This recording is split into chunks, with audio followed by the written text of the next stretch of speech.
Natalie, how do you navigate through spiritual attack?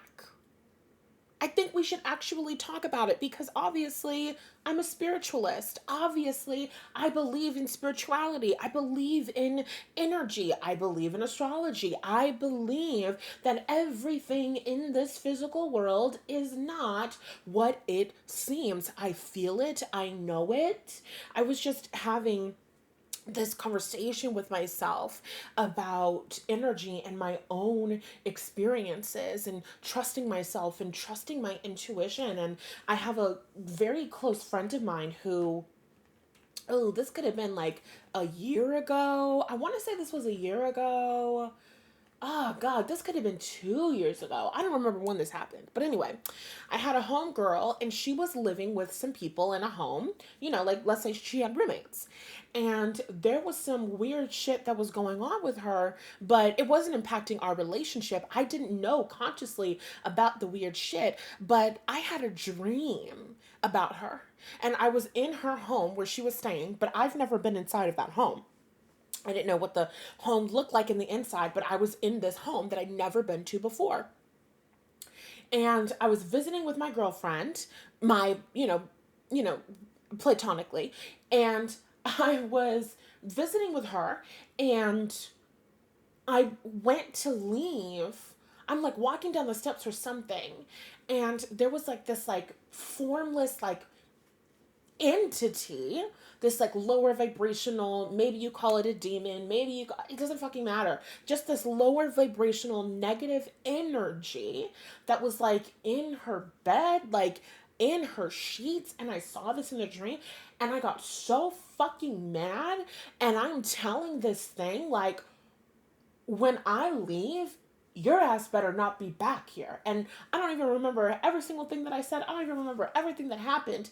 But I ended up like waking up from the dream and telling her about it. And long story short, like that energetic removal and like clearing out of energy was something that she needed because my lovely, wonderful, amazing friend, she's incredibly sensitive and she's someone who I don't want to say is prone to spiritual attacks because I don't want to say that anybody is like doomed to a life where they're having spiritual attacks. But if you're a sensitive person and you're someone who sometimes struggles with your mental health, if you're someone who struggles with depression and anxiety and different things like that, and you're a sensitive person, these negative energies and entities are going to be around you. They're going to be feeding off of you, right? They're going to be getting supply from your negativity. And so if I'm already in a state of depression, if I'm already in a state of negativity, if I'm already in a state of having a bad time, and a negative energy and entity can come into my life, can come into my home, can come into my energy field, then it can drop like hints and energy and thoughts and all of these things, and then it will make my depression even worse. And so I'll start feeling even worse, and then it's able to feed even more on my negativity. And there's a like kind of positive negative feedback loop there where I feel worse, the negative energy and entity feeds more, I feel even worse, the negative energy and entity feeds more, and then it's just that loop, right? So my dear friend who I love so much, and me being a Pisces sun and a Scorpio rising, I'm already tuned in, tapped and turned on. I have a Capricorn moon and I'm really tuned in, tapped and turned on.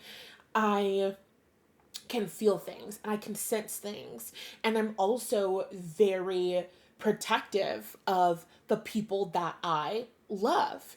And so sometimes you can have an experience where somebody's spirit team knows that you're open and receptive and they know that their person needs help, and maybe their descendant, maybe their what would your spirit guides call you as like their human, whatever, let's just call it like their human, you know what I mean, like their person can't necessarily hear them and all of that stuff, but if they're like, Natalie's a phone call away and she's also open to hearing what's going on, so I'm just going to call her and I'm going to ask her for help, you know what I mean? So I have this dream. I basically am removing this energy and kicking this energy out.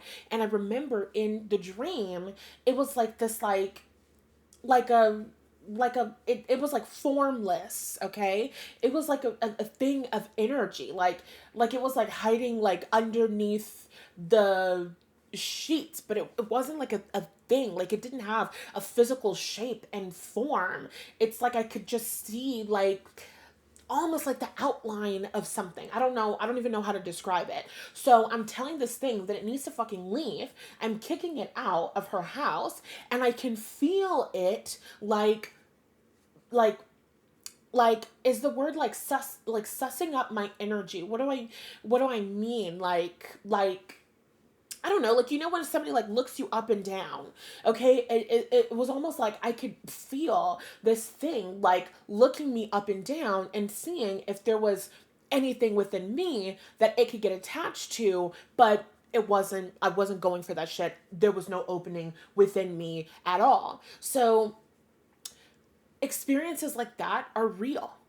And if you don't know me, I'm Natalie Hughes. I'm a life mindset and manifestation coach. In my business and on my platform, I help professional women to co-create emotionally fulfilled and purpose-driven lives for themselves. I can't be the coach that I feel called to be in my heart and in my soul if we're not talking about spiritual fucking concepts such as spiritual attacks and such as spiritual warfare. I live in a world where the reason that Black people have the freedoms that we have today, where the reason why the civil rights movements and different things like that have happened throughout history are a direct consequence of African spirituality. I live in a world where my spirituality is not only incredibly real, but it's incredibly fucking powerful, and it is the absolute best, the strongest tool that that I have to fight back against oppression and create freedom for myself, my people, and my community. I take this shit incredibly fucking seriously. And this is really kind of turning into a 2.5, but I am so tired of living in this hyper masculine world, and it's stupid hyper masculine bullshit that acts as if what you see is what you get. I am so tired of people in the scientific community, mind you, I'm not an anti-vaxxer. Mind you, you're listening to this podcast. We are not on the spirituality to conspiracy pipeline. We're not. We're not on the spirituality to the right wing pipeline. We're not there. We're not going there. That's not what it is. And also at the same exact time, as much as I love the scientific community, as much as I respect the scientific community, sometimes they are on bullshit. People working in STEM, people working in the sciences who are all fucking atheists, or who are living in this world where if they can't see it, if they can't touch it, if they can't quantify it, if they can't figure it out and label it and predict it, it doesn't exist, it's not real, it's pseudoscience. I'm actually fucking tired of it. And it's incredibly disrespectful. And from my perspective, it is 110% rooted in white supremacy. 110% rooted in white supremacy. When indigenous people for hundreds and thousands of fucking years have utilized these spiritual practices and understandings and tools in order to take care of themselves, in order to provide for themselves, in order to protect themselves, their families, and their communities, and then you say, because you can't figure it out, because you don't understand it, that it's not real, that it's fake, that it's made up, that it's a scam, I think that is a really big crock of bullshit. And it's a really big crock of white supremacist bullshit. especially when the tools of discrediting indigenous, whether it's indigenous to these lands, I'm in the United States of America, right? Indigenous to these lands or indigenous to Africa,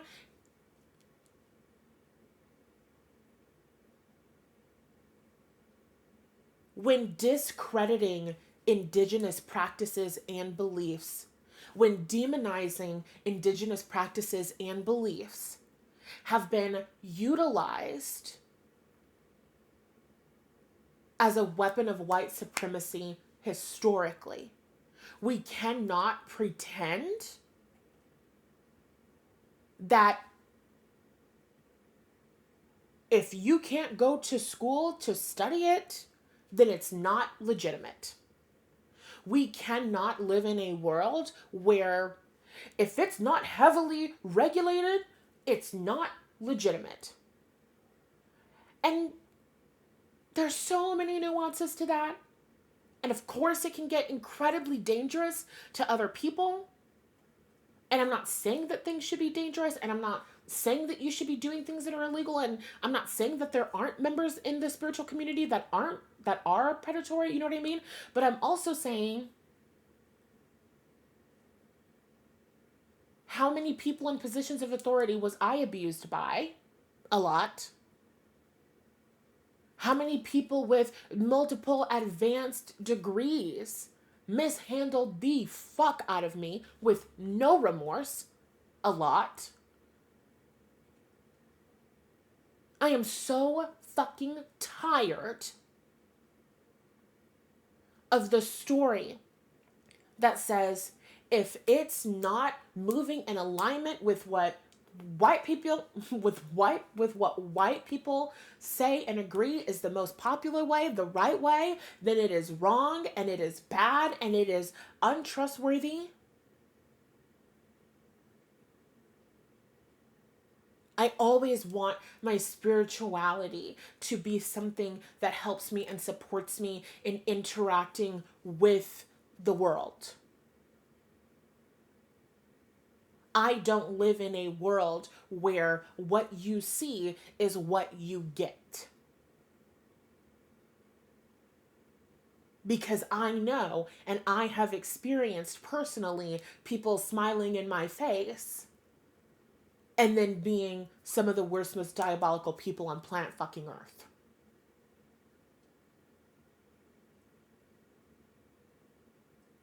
I love and honor and respect my spirituality. And I believe that my spirituality and my power is deeply tied and connected to revolutionary efforts that ultimately lead to freedom and healing and empowerment for myself, for my family, and for my community. I believe that that is so important.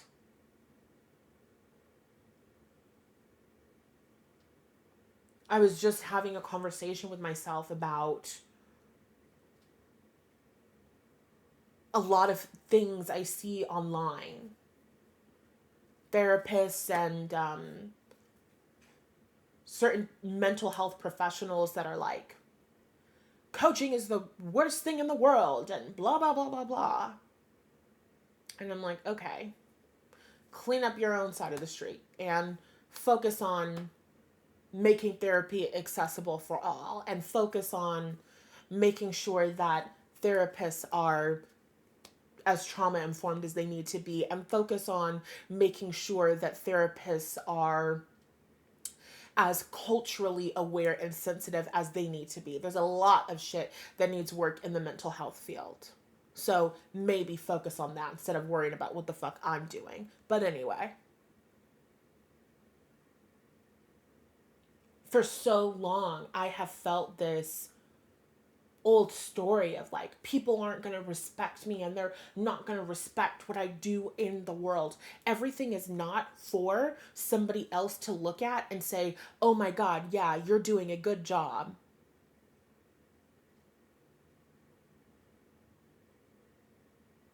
I remember the first time that I went to Birmingham, Alabama. When you go to Birmingham, if you've never been, I highly recommend it. Love it so bad. Even though I was terrified and did experience spiritual attack while I was there. But, it's Birmingham, Alabama. I mean, yeah. When you go and you visit Birmingham, Alabama, and you're driving around and you pass, it's like every fucking building that you pass has like a plaque on it. That's like, this is a historical landmark. And the buildings that you pass that are these historical landmarks, they're churches.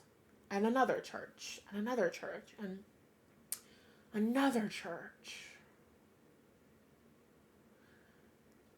And it was when I was in Birmingham, Alabama, that I started connecting the dots of like, oh my God, the civil rights movement was spiritual warfare. Why didn't anybody tell me this? Mostly probably because they don't know, right?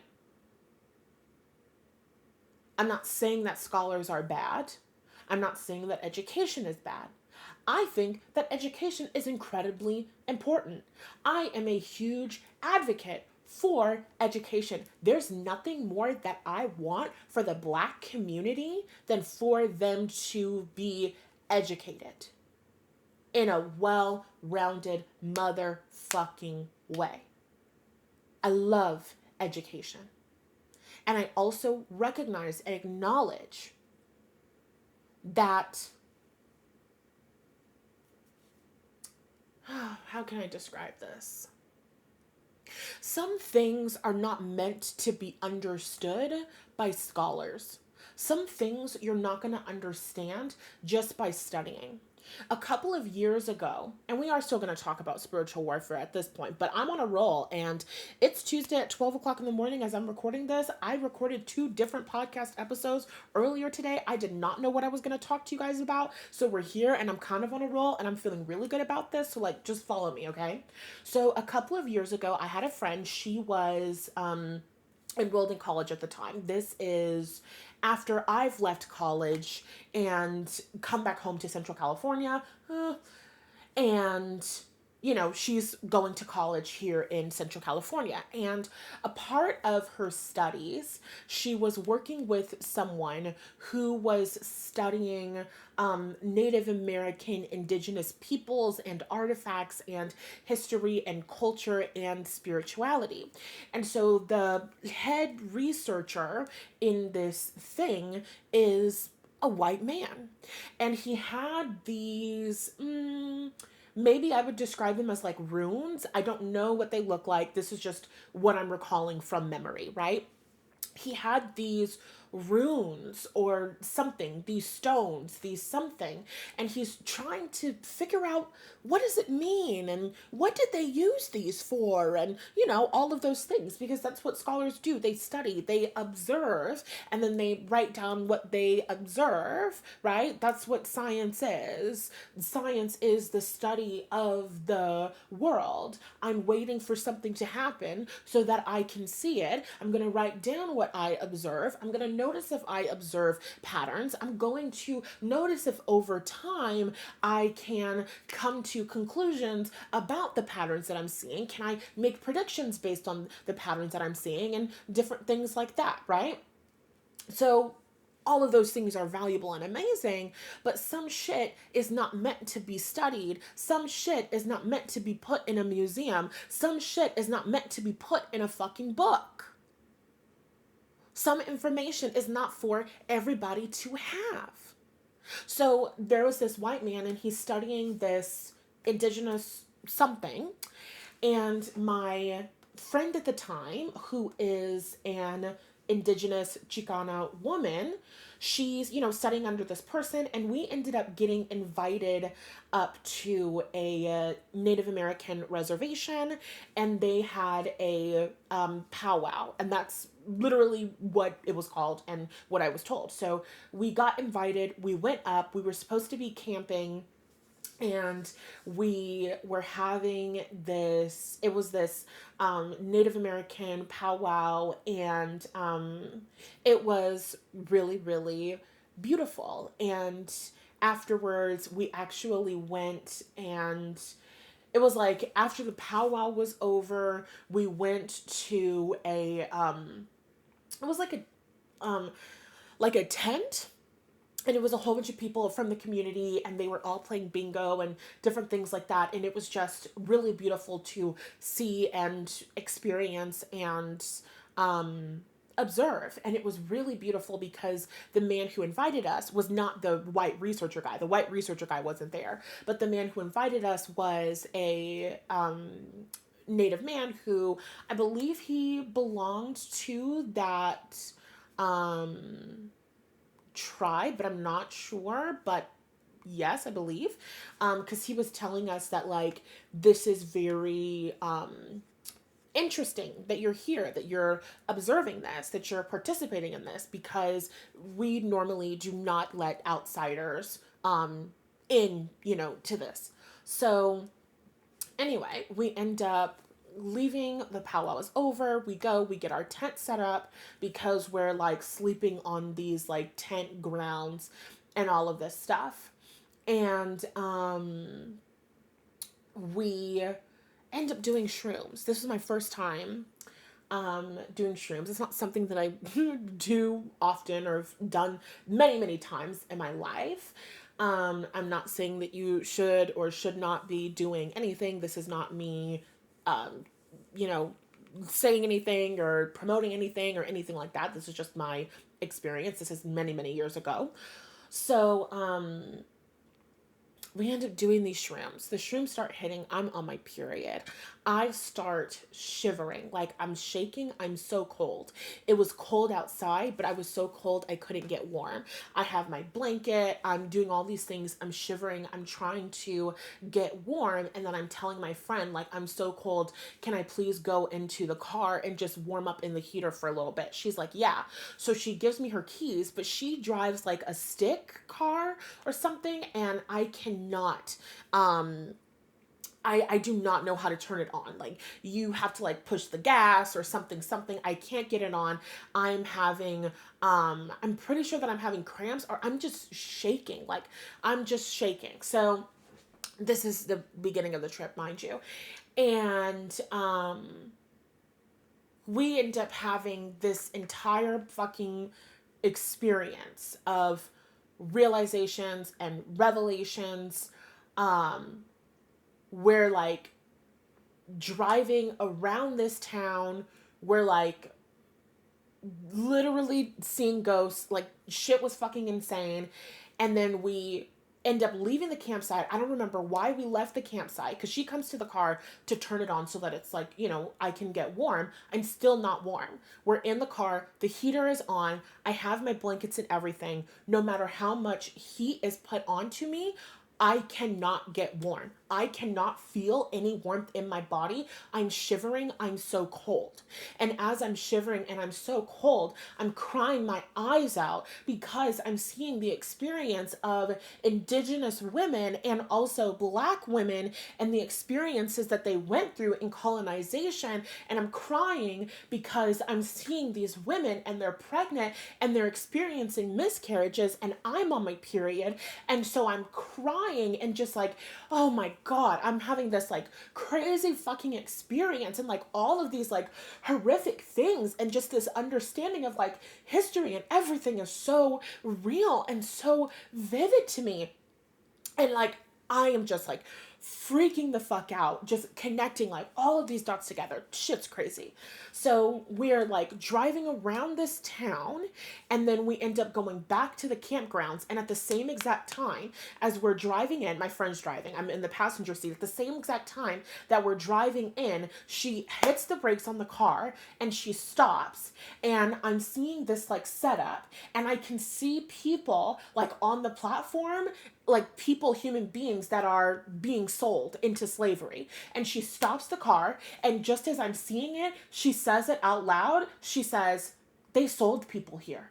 Oh my God, chills in my body. And I was like, oh my God, like I was just going to say that. Like, that's exactly what I saw. So it's like I saw it clairvoyantly and she heard it or knew it claircognizantly or clairaudiently.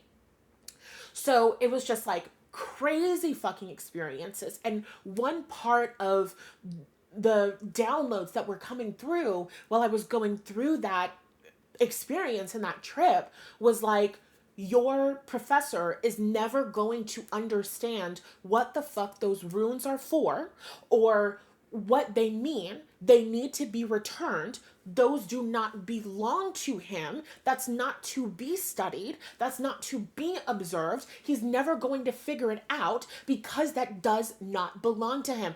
There's certain shit that is sacred. There's certain shit that is private. Spirituality is not a free-for-all. Spirituality is not a free-for-all. That's why Natalie Hughes will never teach you how to do magic. Natalie Hughes will never teach you how to do hoodoo. Natalie Hughes will never teach you blah, blah, blah, blah, blah, blah, blah, blah, blah, blah, blah, blah, blah. Because certain shit is sacred. Certain people don't need certain information. Why do you keep secrets? Think about astrology. Think about Scorpio energy. Why do you keep secrets? Secrets protect. If your enemy knows exactly what weapons you have and how much ammunition you have and where it's located, what can they do? If your enemy has no idea whether or not you're armed, if your enemy has no idea how much ammunition you have, if your enemy has no fucking idea who you work with, who's supporting you, who's defending you, that mystery, that secrecy, that is power. Everything is not meant to be known. Everything is not meant to be discussed. So, spirituality is sacred.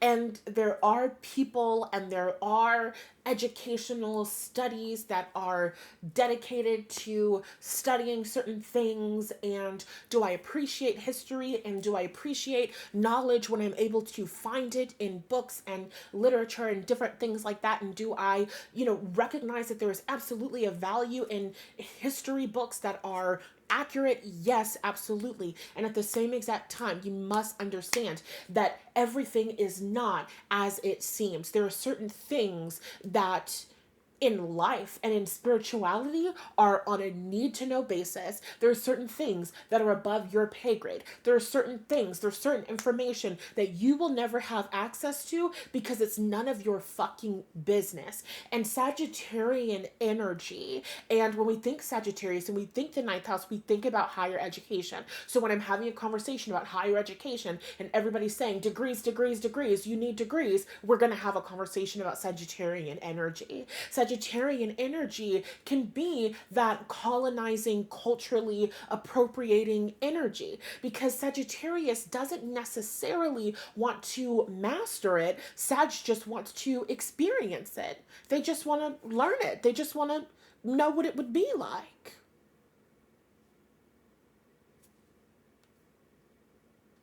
And that's not necessarily embodying a practice. Spirituality is not meant to be studied. Spirituality is not meant to be observed. Spirituality is something that you live. Spirituality is the Pisces Virgo axis, not the Sagittarius Gemini axis. The Sagittarius Gemini axis is learning, receiving information, exchanging ideas, having conversations, right? There's a lot of intellectuals and academics that want to have dick measuring contests every single time there's a discussion about something because they really want you to know where they went to school and they really want you to know that they read a lot of books, and that's fabulous for them. But Pisces energy is the embodiment of these principles. Virgo energy is the day-to-day action. So Pisces and Virgo comes together. This is the magic in the mundane. Your spiritual practice is not something that you need to be observed while doing. It's not something that, it's not a zoo. Your spirituality, your spiritual practice is not a zoo. You know what I mean? It's not something that needs to be studied and written about and documented and pathologized and all of that shit. Your spirituality is what you live. Your spirituality is the action you take. Your spirituality is how you reach your dreams. Your spirituality is how you take your dreams, your ambitions, and your visions, and you manifest them into the physical reality. You ground them into the physical reality. That Piscean energy is not necessarily about, this is where I studied and this is where I went to school and these are all of my credentials. Sometimes that Piscean energy is, I get my credentials from the fucking street. I live it and I know it. How do you know? I know because I know. And that's okay. And we're not living in a world where I just felt like the vibes were off is considered acceptable. And it is what it is. And there's nuances there, but I don't even want to go there.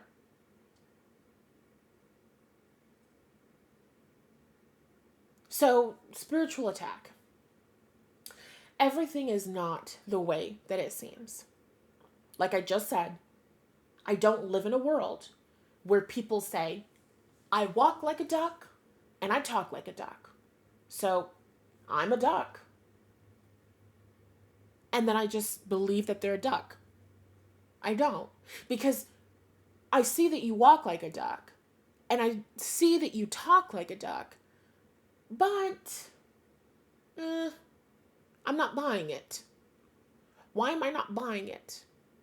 Because I have intuition. When we have conversations about people like psychopaths and people that do terrible, horrible things, people that get away with doing terrible, horrible shit. And when their terrible deeds come to light, people go, and I had no idea.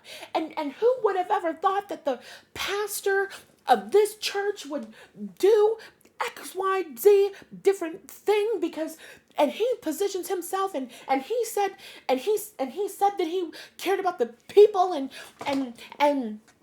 every single year they do a fundraiser and all of these things. And I just, oh my, I had no idea. I had no idea how this, I can't believe that somebody would do something like that.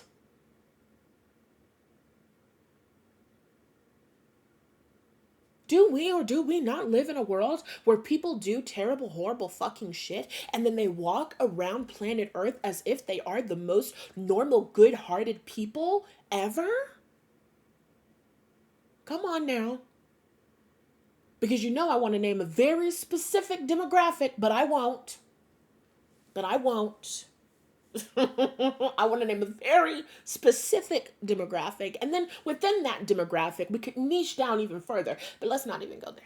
I don't want to go there. We should never go there. But what I will say is this.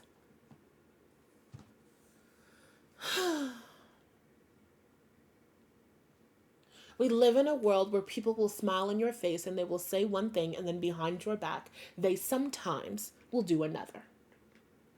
We don't live in a world where a majority of people have integrity. And this is something that I have unfortunately come to realize over the years. Oh my God, we're all fake bitches. No. Not we don't really give a fuck about the well-being of children. No. No. How many times have I realized, oh my God, You really don't give a fuck.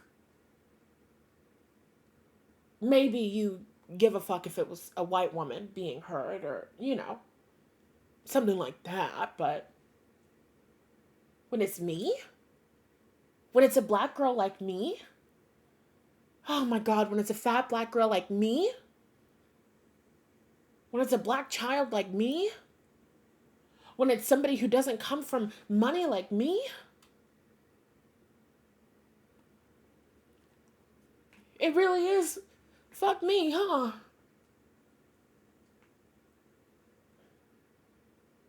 We we really are living in a world where you can hurt and disrespect and do terrible things to me and there's no consequence, huh? Except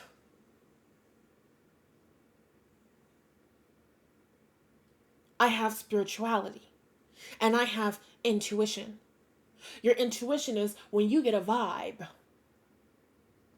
Somebody says they're nice, somebody says they're good, somebody says this, somebody says that. But every once in a while, you can kind of see that mask crack. And, oof, 2.5, 2.5, 2.5. Sometimes you'll get into it with somebody and then you'll get upset with them, rightfully so. And then they'll be like, I see who you truly are. Bitch, shut up. You see me after you pissed me the fuck off and got your ass handed to you. That's what you see. I hate the experience of being a woman or being a human being and having a normal, natural response. When somebody attacks you, when somebody hurts you, when someone betrays you, it's normal to be angry and it's normal to be upset. And then you have those normal responses, and then people are like, I see what you really are. Bitch, shut up. That's not what I'm talking about. When I talk about a mask slipping, I'm talking about in subtle ways, in subtle moments. First, intuitively, I'll have an inkling. This person reminds me of an abusive person that I know. Okay. And I just take that thought and I, park it somewhere. You don't have to necessarily immediately act on it and all that. But I just, it's there. It's my awareness. I get it. And then they'll do something. They'll say something. They'll respond in a certain kind of way. And then it's like, oh.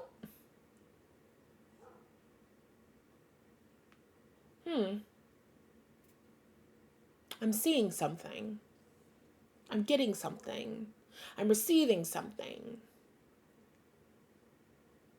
Your intuition is picking shit up all the time. Your intuition is just your connection to infinite intelligence. And then also, we talk all the time about the fact that your subconscious mind is picking up on information all of the time. Your subconscious mind is picking up on information and then it's filtering out the most relevant information. So is there a difference between being an intuitive person and also being someone who is incredibly sensitive and perceptive? Not necessarily. I believe they're on the same page. You can have intuition about people, you can receive messages about people without being in the same room as them. And in the same way, you can have intuition about people. You can subconsciously pick up on shit about people when you're in the same room as them. So we all have intuition and we all can be in environments at any given moment in time when we're connecting with someone who is being fake, or connecting with someone who has malicious intent, or connecting with someone who is secretly jealous, or even just connecting with someone who is not self aware. I've had friendships where this is in the past, none of my current relationships, but I've had friendships in the past where I used to be, I'm a Capricorn moon, so the whole ugly duckling thing really resonates with me. Capricorns tend to get better with age, and that is definitely the case in my life. Thank God. Anyway, so back in the day when I was young, Natalie, how old are you today? I'm 26. Back in the day when I was young, I used to be like,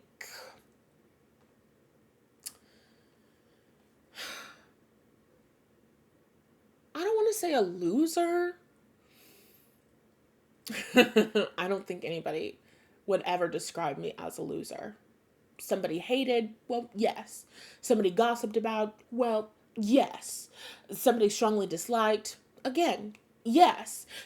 But a loser, because I don't really mean like, it's interesting because I never was like a wallflower, like people didn't know me, but in my friend groups, I was always the person's friend, you know? I was not sexually active. Thank God. Thank you, Jesus. Because she didn't have no business having sex. Thank you, God. Anyway, so I wasn't sexually active, but all of my friends were sexually active. And so I kind of was in this, friend group where all of the girls, they're all older than me. They're like 3 years older than me, right? So I'm in high school hanging out with my girlfriends who are all graduated from high school, and we're going out and we're going to college parties, and everybody is like, like having sex with like their boyfriends or like their casual situationships, and it's all very cool. Not like they're having sex in front of me or anything like that, but you know what I mean? Like, just like, oh my God, like they're talking about like having sex. Wow, this is so crazy. So that was kind of like the relationship dynamic where they were the hot ones and the older ones, and I was just this like wide-eyed, you know, younger kid sibling who gets to hang out with the older kids, and I'm having such a great time with my friends, you know what I mean? And like that was fine. It was like a great dynamic where they knew more and they're teaching me about life. And one of my best friends at the time, she's the reason why I expect free weed today, because when we would go to the dispensary, they would always give us free weed and discounts, and so that really became an expectation for me. You know what I mean? Like, I appreciate the things that I got from the girls, but something changed when I had my ugly duckling moment, and I stopped being the underdog girl. And I started being the girl that was going out and getting a lot of attention from guys and having a successful business, and also knowing a lot of information and being confident in the thing that she knows. And the relationship dynamic started to change in a way that they weren't comfortable. And this is not even just that one particular friend group. This happened across friend groups. Everybody was fine being friends with Natalie when she was not a threat. She wasn't going after trying to be president of clubs. She wasn't getting really high grades. She wasn't a threat. But when she started succeeding and making a name for herself and getting a couple followers and shit online and all that, why y'all being weird to me? And so there were experiences where friends started becoming jealous of me, but they weren't even self aware of their own jealousy. And so I literally had experiences where women were creating drama in my life and purposefully causing problems and issues in my life because they were jealous. And they knew it, but they didn't do anything about it, or they knew it and they accepted it to a certain extent, but then they didn't do anything about it. I don't even know. So when we're having a conversation about spiritual attack and we're having a conversation about spiritual warfare, this shit can happen in a million different ways. People can send you negative energy. People can hope that bad things happen to you because they're envious. And they're under the illusion that your success means that they can't have success. And if you thrive, then there's less available for me. And so they sometimes do silly things. And you have intuition that you have to listen to in order to figure out and decide and decipher who gets to be in your life and who doesn't. One of my biggest lessons that I learned is I have to stop waiting for people to show me what I already feel. I got into friendships with people years ago, early years in my business. My intuition is telling me, I don't trust her. I don't like her. I remember I clairvoyantly was developing a friendship with a much older woman. No shade. And I would see visions of her like attacking me or like a really mean face. And that's completely opposite of what she presents herself. And I ignored it, and I ignored it, and I ignored it, and I ignored it, and I ignored it.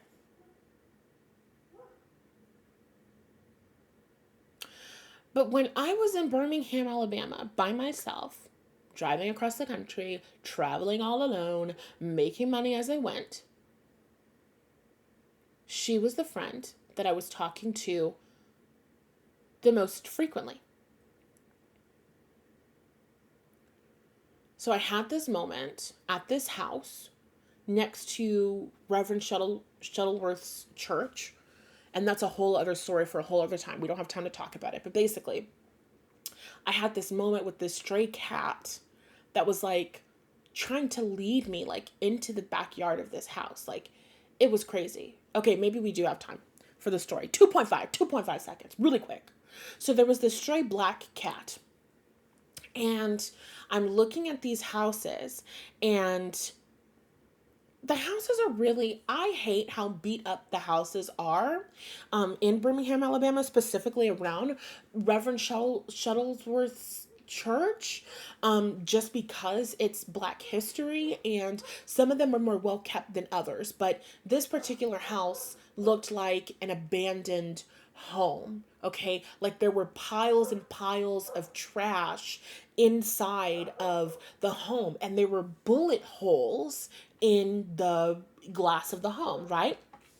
And if you ever go to Birmingham, Alabama, which I highly suggest, and then you go to Reverend Shuttleworth's church, then you can go to the house, you can see it for yourself.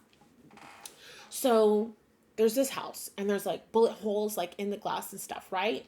Crazy, rundown, trash packed house. So I'm walking and I'm like reading the different signs about the civil rights movement, learning about Reverend Shuttlesworth. He is my favorite. And there's a little black cat. She shows up. And I'm like, well, hello. Now, I'm allergic to cats. So I don't ever get too close with cats. I respect cats. Cats respect me. I am a cat. You know what I mean? But we keep a very respectful distance of one another because I'm very allergic. So I see this cat, and the cat looks at me, and I'm like, well, hello there. And then the cat continues walking down the path, and then the cat turns around and looks at me, and I say, hello.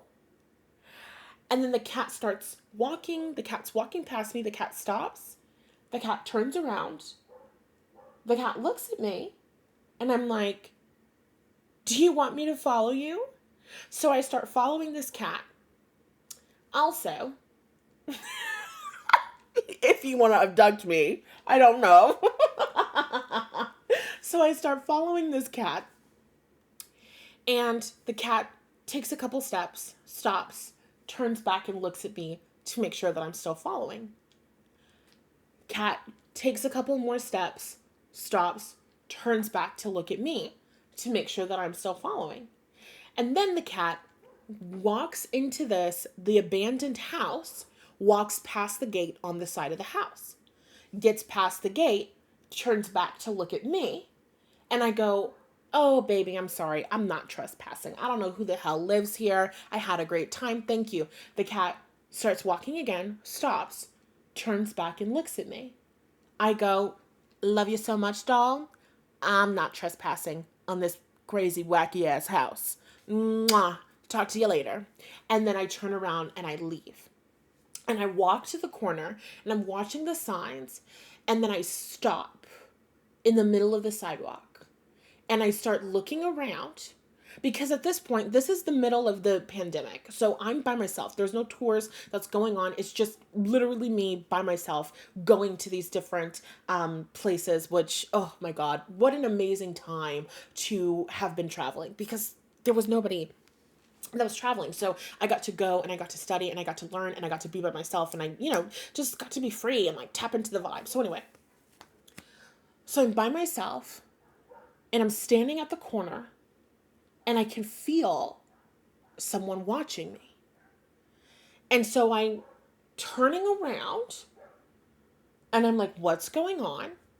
And at the time, I have this like protective hand sigil thing. I don't know how to describe it. I was doing this protective thing to protect myself with my hands and my energy at the time.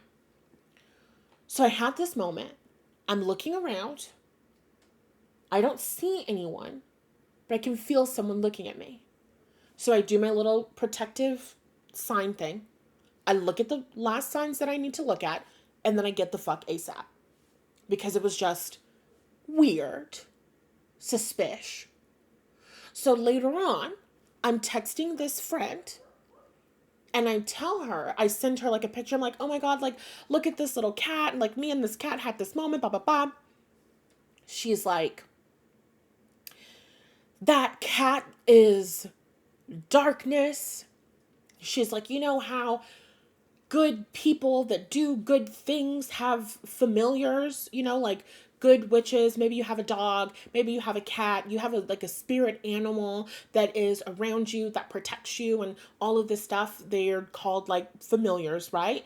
So she's like, like people who practice good magic have familiars. There's also familiars for people who practice like terrible, evil magic. And if you would have gone past that fence, then you would have been jumped and possessed by a million demons. I'm laughing because I'm being over dramatic. But at the time, that was the worst thing that anybody could have ever said to me. Why? Because I'm by myself and I'm in the deep south. Come on. It doesn't matter whether or not the woman was right. It doesn't matter whether or not the cat was bad or good. Looking back as a psychic, it definitely wasn't up to anything good. Like I'm not saying she was wrong. I'm saying she was wrong for telling me. I got the energy and I got the vibe that I was unsafe and I needed to leave. And my conversation with my ancestors is like, that's all that you needed to know. Why was it an inappropriate time to tell me, oh my God, girl, you were almost in so much danger? Do you know that evil, terrible people wish that they had access to you because you have so much power? And even though you have the capacity to do so much good in the world, you also have equal capacity to do bad. And if terrible, horrible things got access to your energy, they could like ruin the whole fucking world. Bitch. I do not need to hear this shit right now. I am in the deep south. It's already energetically dense in the south. Oh my God. If you're a black person and you're living in the deep south, baby, how? Honey, how? Oh my, we don't have time to talk about it. We don't have time. I did not need to hear that at that time because I was alone in the deep south. I was by myself. Black woman, single, in the deep south. It's already energetically dense down there. It's literally, it's like you can feel the spirit of white supremacy. I'm not even fucking kidding. I'm not even fucking joking. So it's intense. It's not as intense in Tennessee. It's not as intense in Georgia. But when you get into the Alabamas and the Mississippis, baby, I don't know what the fuck. Well, I do know. I do know. I actually do know what went on. I don't know why the energy is still like that to this day, but that shit is not anything to play with. So I was already not having a good time. Then I felt even more unsafe. So in the moment, all that I needed to hear was, hey, remember that you're protected. It's time to leave now. And then I would have been okay. But instead, she goes, you were in so much danger. This could have happened, and this could have happened, and this could have happened, and this could have happened. Did that serve me? Did that support me? No. It made me downward spiral. It made me feel unsafe. What happens when I feel unsafe? I'm on the road making money as I go along for Airbnb, for gas, for food, for all of the things. If I'm feeling unsafe and my vibe gets so low, I cannot hear the spirit guides, angels, and ancestors. If I cannot hear the other side, then when I go live to do readings, which is how I, at the time, am making all of my money to fucking survive, when I go live to do readings, I can't hear as clearly. It takes more energy. It takes more effort to do readings, to receive. We know this on the other side when your nervous system is activated and the function of your prefrontal cortex gets lower because your brain is like, hold on. We don't really need creative solutions and problem solving right now. We need to survive. We need to be ready to get the fuck ASAP. When your brain is feeling triggered, your nervous system is activated. You're freaking the fuck out. Now, I'm not functioning at my highest capacity. My trip ended with basically me like being so exhausted. Like I had just got into a car accident. I just totaled my car, found out that my car was going to be totaled, had to return my rental car. So I had to drive back to Oklahoma to return my rental car. Then I had to get a flight back home to California. My mom actually had to purchase my flight. I didn't have any money. I wasn't receiving any money. My money started drying the fuck up because I didn't have the energy to go live. I'm freaking the fuck out. I'm not seeing myself succeed. I'm not a vibrational match to the money flowing in. What happens because we live in a vibrational world, you're going to receive what you're a vibrational match for.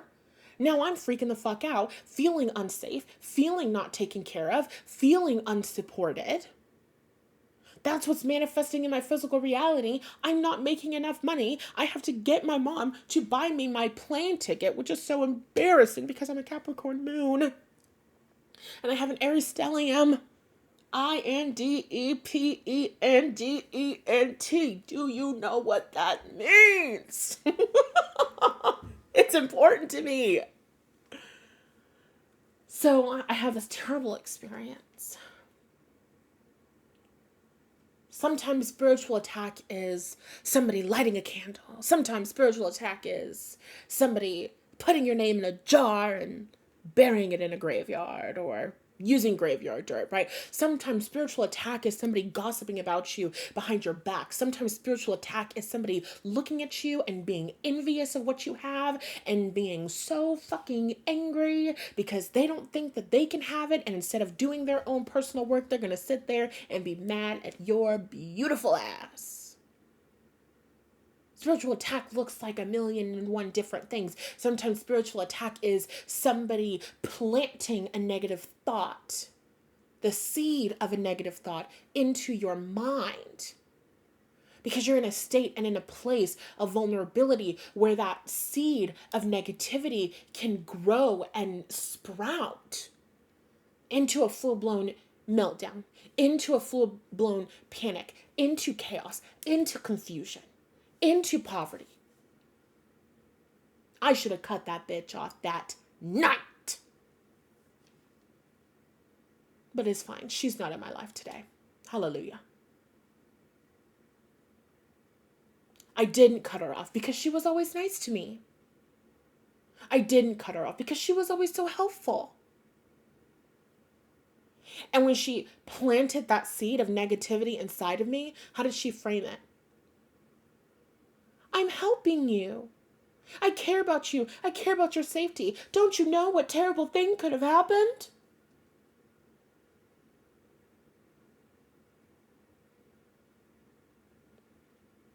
You want to protect yourself? You trust your intuition. And you trust people that you don't get a good vibe from. I don't care if one of the people is me. Of course, I'm genuine and I'm authentic and I'm a good-hearted person. But I don't care. If you're working on your intuition and you get a weird vibe from Nat Hughes, cut this shit off. Unsubscribe. Don't rate the podcast 0 stars though. Don't go that far. Rate it 5 stars and then never listen again. That's fine. That's okay.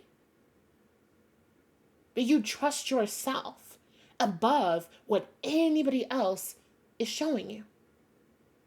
Unless what yourself is telling you is like to harm yourself and harm others. And then, there's nuance to it. But we're talking about intuition. We're talking about the things that you know. We're talking about the things that you feel. We're talking about the things that you receive. You've got to trust your intuition. Because it is the thing that's going to protect you. It is the thing that's going to defend you. It is the thing that's going to guide you. It is the thing where when the guy is coming towards you and he's presenting to be really nice and a really great guy, but there's something about him that's a little bit off. And you say as a woman, I'm going to listen to my intuition and I'm actually going to head out now. I'm actually not interested. No, thank you. That's the thing that saves your life. That's the thing that stops you from being Ted Bundy'd. You know what I mean? Your intuition is powerful. You want to protect yourself from spiritual warfare. Get tuned and tapped and turned on to your intuition. And one of the biggest things, I actually plan on talking about something else completely, but we've been here for over an hour, so we're going to wrap this up. One of the biggest things that I wanted to talk about in this episode was how your joy and your happiness and your enjoyment is also one of the biggest tools that you have against spiritual attack. Lately, shit has been really interesting for me in my life and in my business, and the girls bringing out their baddest bitches, but they're not really that bad. You get it. You understand. I just talked about a million different examples. So I was having this experience where I was feeling like something is, something's off. Something's weird. Something's happening. Somebody's trying to get access to my energy that's not supposed to be here. There's somebody. There's more than one somebody. There's multiple somebodies. I know who some of the somebodies are. I don't know who other of the somebodies are. But there's too many motherfuckers up in my mix. I know that much. And it's what I feel and it's what I know. And one of the things that's been coming through from my spirit team is don't focus on that shit because we've got it and you're okay. And you know who we are and you know what we do. And instead, you need to focus on your abundance. You need to focus on your success. You need to focus on where you're going. I've said it a million times. I'll say it again. When the devil or lower vibrational energies and entities or envious people, jealous people, when they cannot stop you from getting all that you were created to get, the success, the happiness, the love, the relationship, the family, the wealth, right? When they cannot stop you from getting that, they're going to try to deter you. I might not be able to stop her from getting that success that she's clearly on track for, but if I can create some confusion in her life, if I can get her really angry, bitches have been playing in my face lately because y'all know that I'm hot-headed. They're like, and if I can piss Natalie Hughes off, then I can get access to her energy field, and then she can go into that negative feedback cycle of being angry and being mad and being upset. And if I can influence her to be angry with this person, then also maybe I can get her to be angry with her soulmate, and also maybe I can get her to be angry with her very close friend, and maybe I can sow some seeds and I can wreak some havoc. But I'm too streetwise. Nath Hughes is too streetwise for the bullshit. Because I'm sensitive. I know when something is in my home or trying to be in my home or in my energy or trying to get access to my energy. I know when there are people that are trying to like learn shit about me, just like really intrusive energy.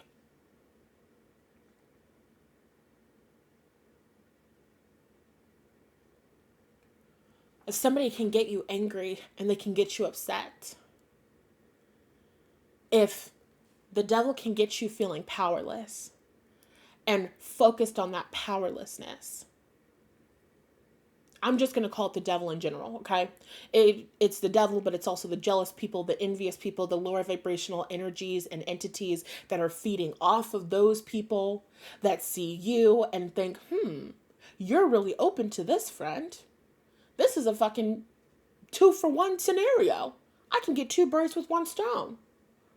I'm already feasting off of this bitch that's your friend. If I can also get to you, if I can get her to piss you off, then you can lower your vibe.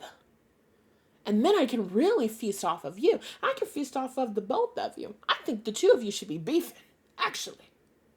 Action, you know what I mean? Like,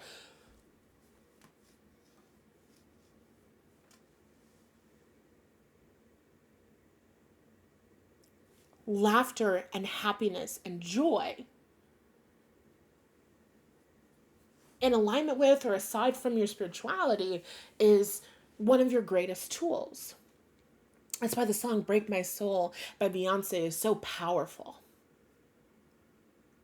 That's why in gospel music, they say that all the time. Black gospel music, you can't take my joy, devil.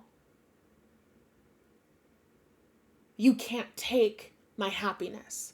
Because when I'm at rock bottom and when I'm disconnected from source energy, or Abraham Hicks would say, you never get so pinched off from your inner being that you are completely disconnected, because you're infinitely connected, but you can get pinched off more and more and more, right? There are times when we're more connected to source energy, and others when we are disconnected from source energy. We're disconnected from our power. We're disconnected from ourselves on a soul level. So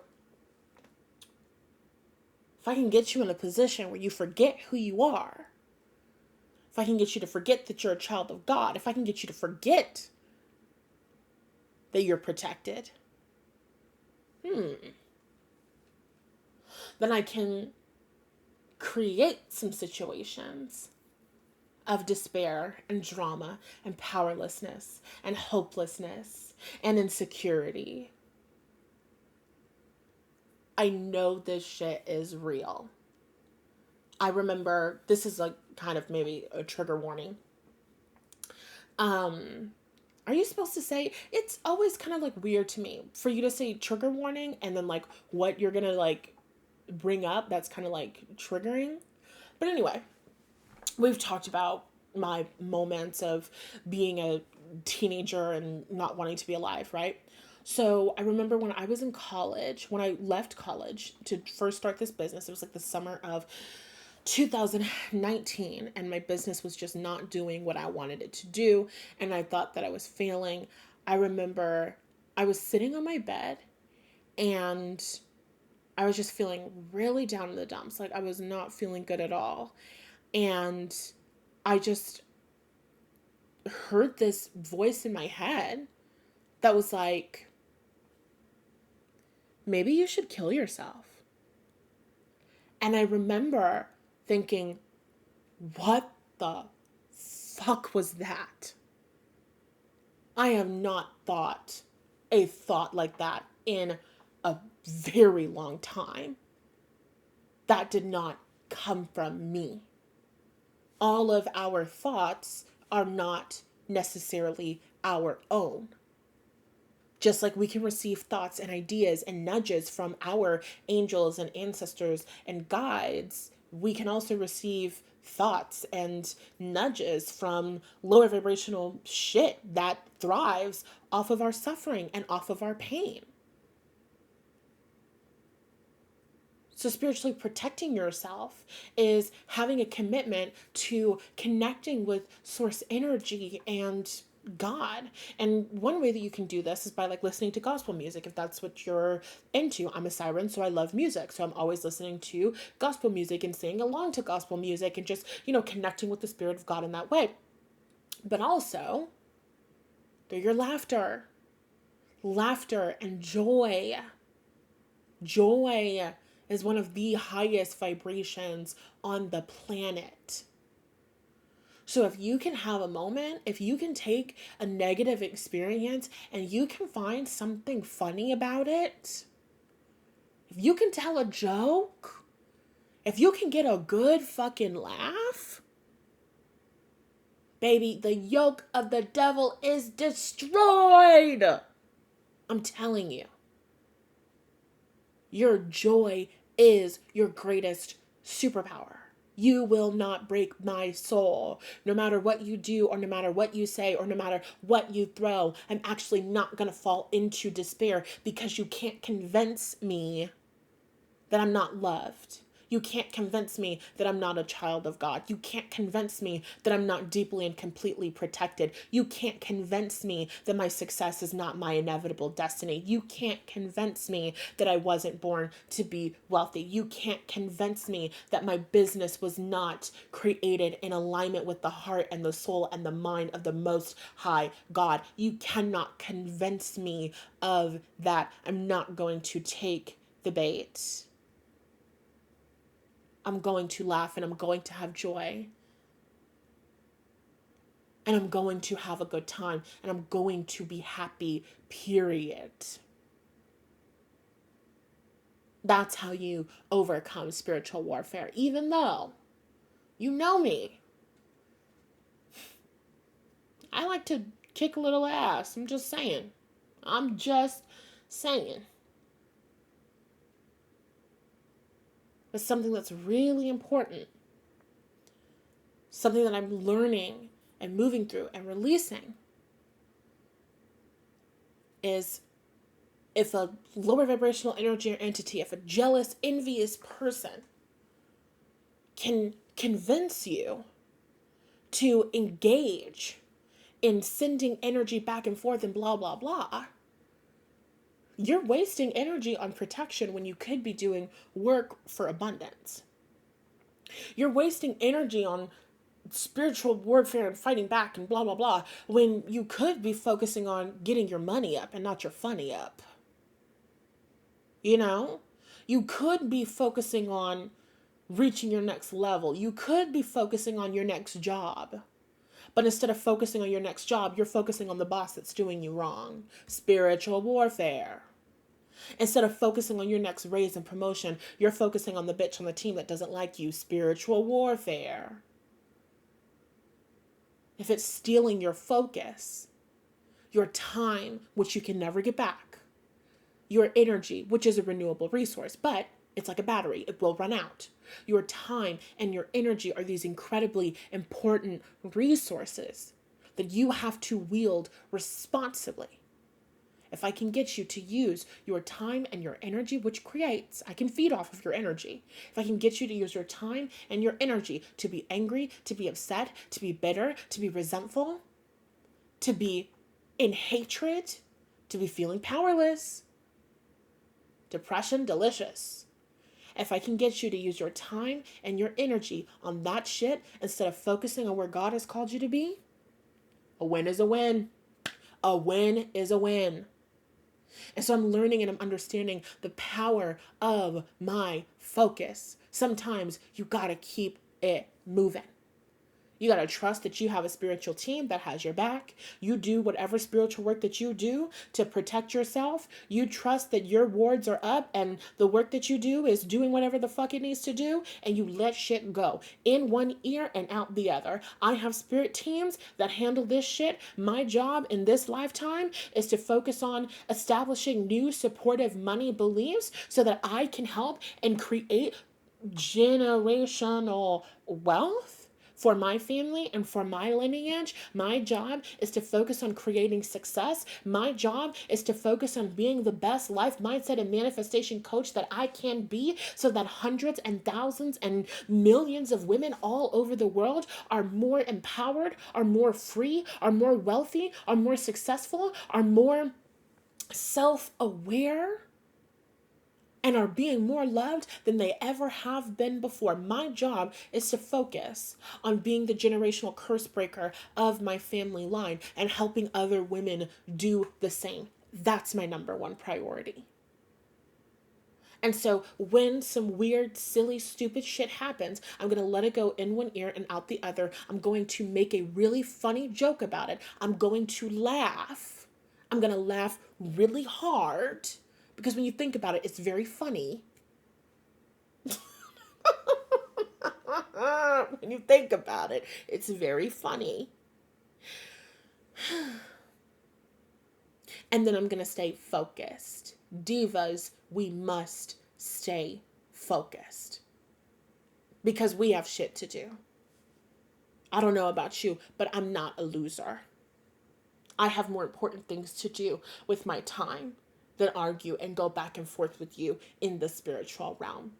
You're not that special to me, and you're not that important to me to focus on. Mwah. Heart emoji. That's where I am. That's how I live. That's how I overcome spiritual warfare. I'm committed to happiness. If you want to waste your time, your energy, and your effort sending energy my way that will never do a goddamn thing, instead of elevating yourself, instead of breaking your own generational curses, instead of dealing with your own envy and jealousy and blah, blah, blah, blah, blah, who the hell am I to stop you?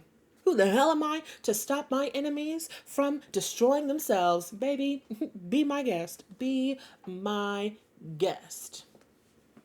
But as for me and my house, we have shit to do.